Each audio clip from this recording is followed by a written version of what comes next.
Naitwa John Richard Kiparamoto, ni mratibu wa mashindano ya kuambiana cup ambayo yanafanyika katika wilaya ya Ludewa kwa Njombe, tarafa ya Masasi.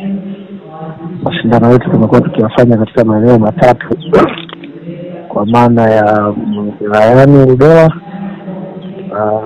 Masasi na kule Nyasa, lakini kwa sasa tumejikita katika tarafa yetu ya Masasi, kutokana na kwamba mwaka huu umekuwa ni mwaka wenye mambo mengi, kidogo mwaka wa uchaguzi,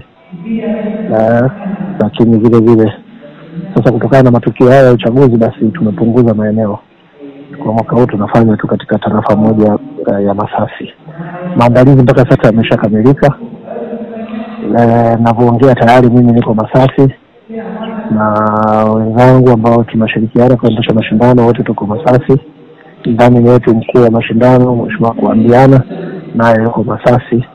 Kwa hiyo sasa tunafanya maandalizi tu ya mwisho kuelekea hapo kesho kuanza rasmi kwa mashindano yetu. Kwa hiyo maandalizi kwa kweli kwa ujumla yamekamilika. Msimu huu tuna timu zisizopungua 23, na kama tuna timu zisizopungua 23, kuna michezo na ile isiyopungua 50 kutokana na hizo timu zilizopo. Kwa hiyo michezo ni mingi, na ikianza kesho tarehe 4 tunatarajia kumaliza mashindano kwenye mwezi wa 7. Aidha mwanzoni kwa kulingana na ratiba, maana ratiba ninayo lakini sijakariri vizuri, lakini mashindano marefu kidogo ambayo yanachukua muda. Kwa sasa sisi tunajihusisha na mchezo wa soka. Yetu tunajihusisha na mchezo wa soka, na soka lenyewe ni kwa wanaume. Kuelekea kesho kwenye uzinduzi, una kipi cha kuambia wanarudewa lakini pia Watanzania kwa ujumla?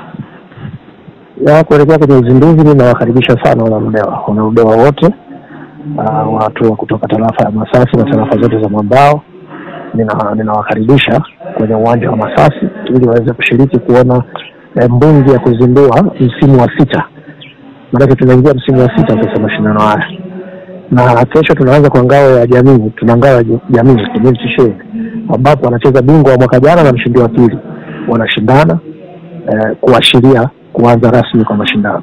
Mgeni wetu rasmi tunatarajia atakuwa mkuu wetu wa wilaya ya Ludewa. Na maandalizi yetu sisi yanaanza toka asubuhi, saa 4 asubuhi tunaanza. Kunakuwa na sherehe mbalimbali, kuna ngoma, kuna wasanii, kuna michezo mbalimbali ambayo inaashiria au inachagiza uzinduzi wa mashindano yetu.